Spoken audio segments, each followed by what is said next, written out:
आज हम दो बहुत ही महत्वपूर्ण विषयों पर चर्चा करने वाले हैं दोस्तों।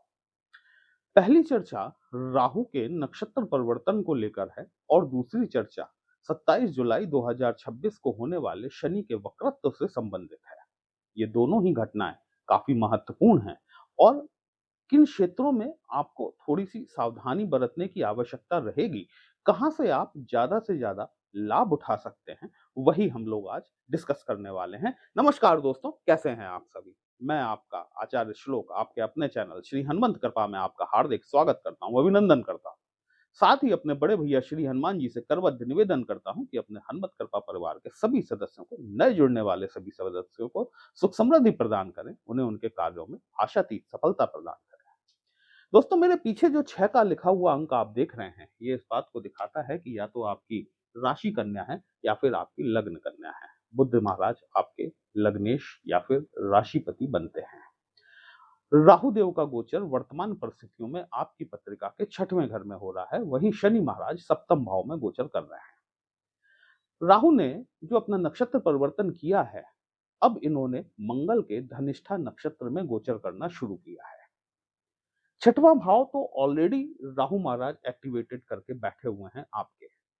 लेकिन जब इन्होंने राहु के नक्षत्र में आए हैं, तब इन्होंने आपकी पत्रिका के तीसरे घर को, क्योंकि यहाँ का स्वामी मंगल होता है, साथ ही साथ आपकी पत्रिका के अष्टम भाव, इन दोनों भावों को जागृत करने का काम किया।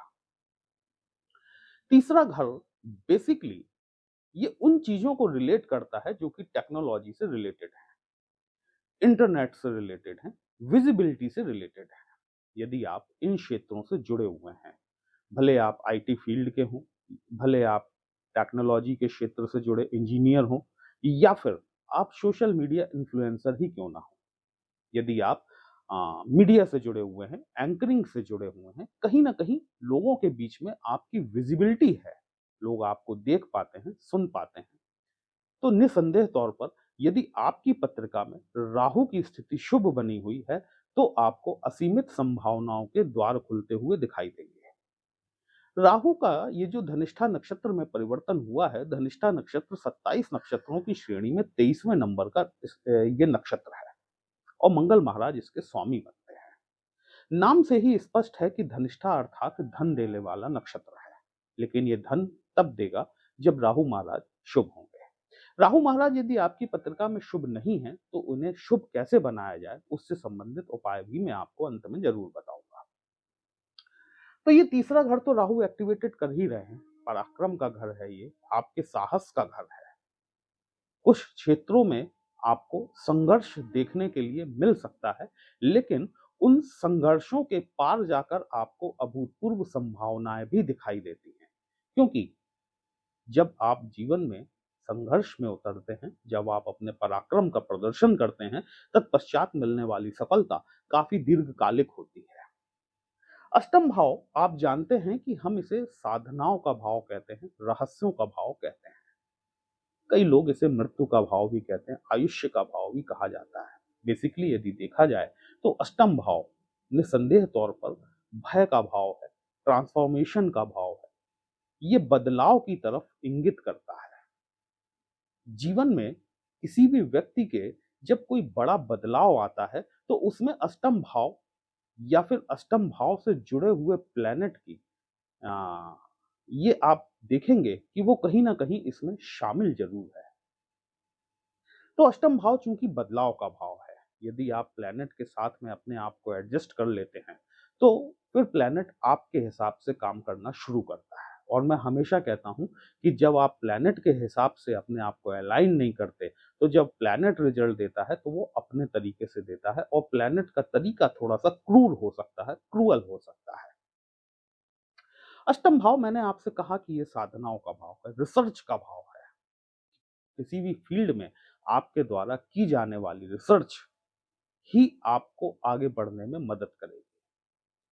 यदि आप टैक्स कंसल्टेंट हैं, चार्टर्ड अकाउंटेंट्स हैं, अगर आप सिक्योरिटी सर्विसेज से जुड़े हुए हैं, आप किसी ऐसे सब्जेक्ट पे काम कर रहे हैं जिसमें कि आपको कोई रिसर्च करनी है, आप भूवैज्ञानिक हो सकते हैं, आप कंप्यूटर की कोडिंग कर सकते हैं, आप उत्खनन से संबंधित कार्यों से यदि जुड़े हुए हैं, पेट्रोकेमिकल से आप जुड़े हुए हैं और राहु आपकी पत्रिका में शुभ स्थिति में जाकर बैठे हुए हैं, तो निश्चित तौर पर ये राहु महाराज आपको शुभ फल प्रदान करेंगे। आपको आपके कर्म क्षेत्र में लाभ देखने के लिए निश्चित मिलेगा। वीडियो अंत तक अवश्य देखिएगा। कहीं भी अच्छा लगता है कमेंट बॉक्स में जय श्री राम लिखेंगे, आपको भी अच्छा लगेगा, हमें भी अच्छा लगेगा आपके लिए इस तरह से विश्लेषण लेकर आने के लिए।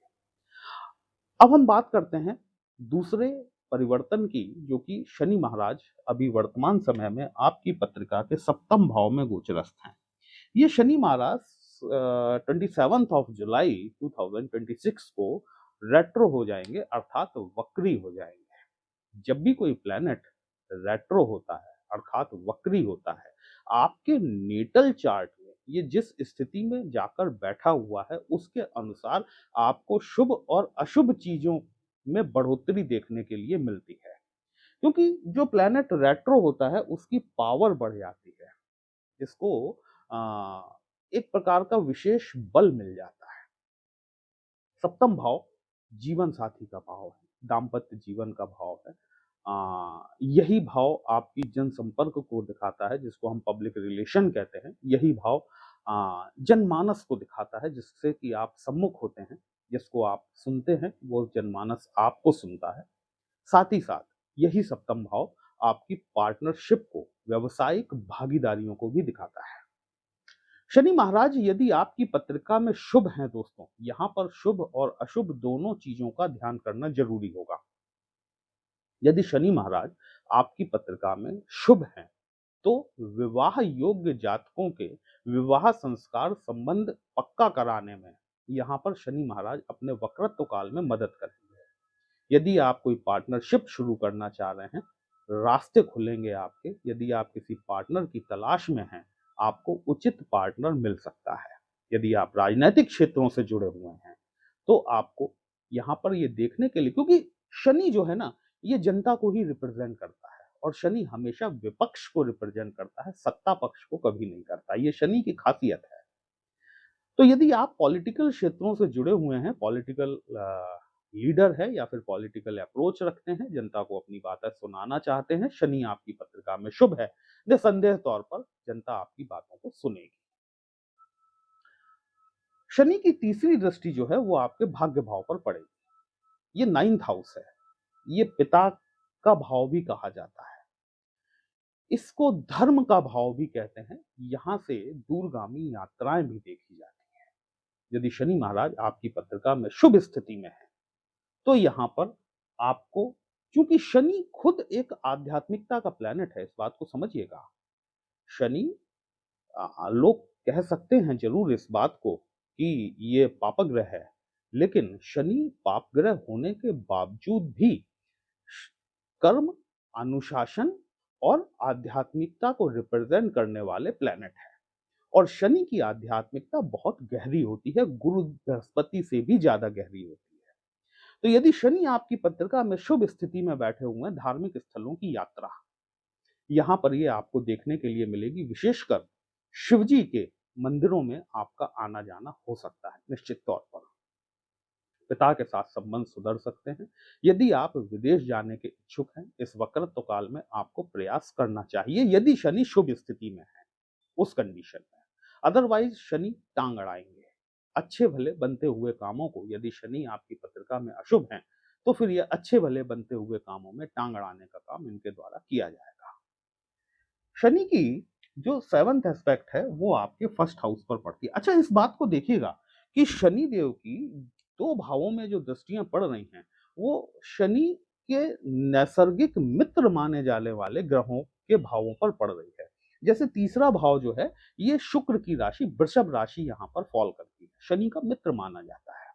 आपका जो लग्नेश है बुध, शनि का मित्र माना जाता है।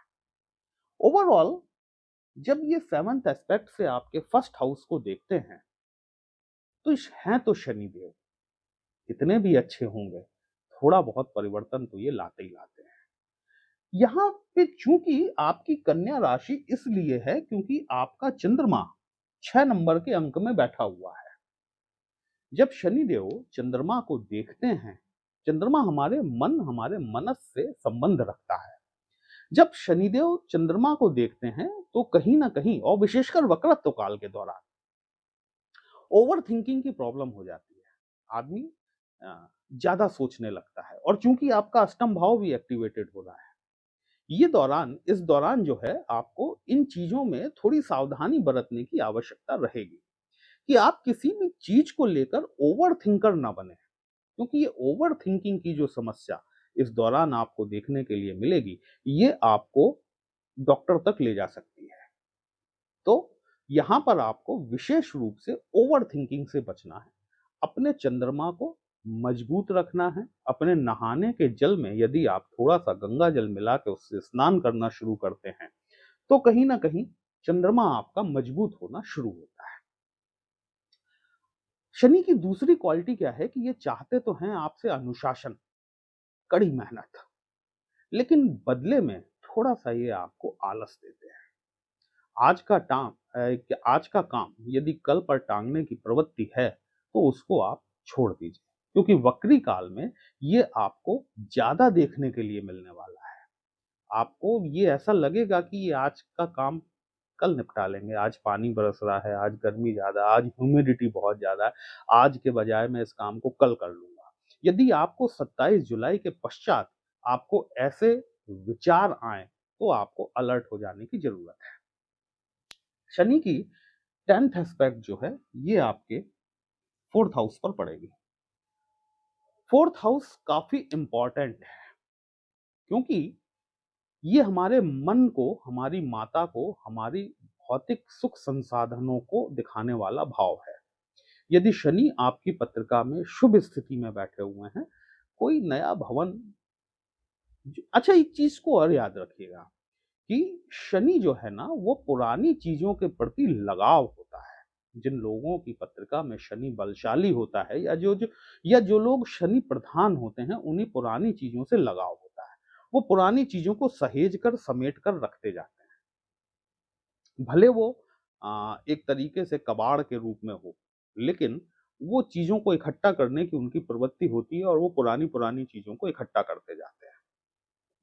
हो सकता है कि आप कोई नया भवन, जो आपके लिए तो नया हो सकता है, लेकिन पहले से बना हुआ हो, है ना? तो कोई ऐसा भवन या फिर कोई वाहन लेने की तरफ आगे बढ़ सकते हैं। लेकिन वो न्यूली होगा, इसमें मुझे थोड़ा-सा शक है। माता के स्वास्थ्य में विशेष सावधानी बरतने की आवश्यकता रहेगी, क्योंकि शनि की दशम दृष्टि आपके चौथे भाव पर पड़ रही है। हो सकता है कि इस दौरान माता के साथ आपके संबंधों में कुछ ऊंच नीच की स्थिति देखने के लिए मिले। यदि आपको ऐसा दिखाई देता है, यदि आपको ऐसा समझ में आता है, तो आपको अलर्ट हो जाना चाहिए कि शनि देव की दृष्टि जो है, वो आपके चौथे घर पर पड़ रही है। जब आप ये समझ जाते हैं कि ऐसा किस कारण से हो रहा है, तो फिर आप चीजों को न्यूट्रल करने की तरफ आगे बढ़ जाते हैं। हो सकता है कि माता आपको कुछ भला बुरा कह दे, उसे अपने इस शनि की दृष्टि का प्रभाव मानते हुए इग्नोर कर दीजिएगा। राहु महाराज यदि आपकी पत्रिका में शुभ स्थिति में नहीं है, और शनि भी शुभ स्थिति में नहीं है, तो क्या करना चाहिए? देखिए, सावन माह शुरू होने वाला है। इस सावन, क्योंकि ये राहु का जो ट्रांजिट है मंगल के धनिष्ठा नक्षत्र में, ये अप्रैल 2027 तक चलने वाला है। शनि महाराज का वक्रत्व काल जो है, ये भी दिसंबर 2026 तक चलने वाला है। तो यहाँ पर आप जितना सावन माह के अलावा भी आगे तक, जितना आप शिव जी के ऊपर जलाभिषेक कर सकते हैं, जितनी आपकी सामर्थ्य है, एक गिलास, एक लोटा, एक बाल्टी, जितना आप शिव जी पे जल अर्पित कर सकते हैं, जलाभिषेक कर सकते हैं, उतना आपको करना चाहिए। वो लोग जो कि गुरु दीक्षा प्राप्त हैं, उन्हें ओम नमः शिवाय मंत्र का जाप करना चाहिए। यदि दीक्षित नहीं है, तो फिर उन्हें नमः शिवाय मंत्र का जाप लाभकारी रहेगा। 15 जुलाई 2026 से गुप्त नौ दुर्गा बैठ रही हैं। ओम दुम दुर्गाय नमः, ये मंत्र आपके राहु को बैलेंस करने में आपकी मदद करेगा। एक बहुत खूबसूरत सा फूल होता है, जिसको कि विष्णु कांता के नाम से जाना जाता है। बरसात के दिनों में ये बहुत होता है। इस फूल की क्वालिटी ये होती है कि अगर इसके ऊपर पानी की बूंद, ड्रॉप, कुछ समय तक रखा रह जाए, तो वो भी अपना रंग बदल के नीला हो जाता है। यदि आप सोमवार के दिन या शनिवार के दिन शिवजी पर, आदिदेव, महादेव, भोलेनाथ पर यदि आप ये विष्णुकांता के पुष्प अर्पित करते हैं, सोमवार हो या फिर शनिवार हो, कोई इसमें बाउंडेशन नहीं है। आप न सिर्फ अपने राहु को शुभ करेंगे, बल्कि साथ ही साथ आप अपने शनि महाराज को भी शुभ करने का, बैलेंस करने का काम करेंगे। तो ये विश्लेषण था दोस्तों। वीडियो आपको कैसा लगा? यदि अच्छा लगा हो तो अपने चैनल को लाइक, शेयर और सब्सक्राइब ज़रूर कर दीजिएगा। हमसे यदि पत्रिका का विश्लेषण कराना चाहते हैं, व्हाट्सएप नंबर थंबनेल में दिया गया है। पर्सनल कंसल्टेशन पेड होता है। एक छोटी-सी फीस आपको पे करनी होती है। आपकी समस्या का उचित समाधान हमारे द्वारा करने का प्रयास ज़रूर किया जाता है। चलिए, फिर मिलते हैं, तब तक के लिए जय श्री राम।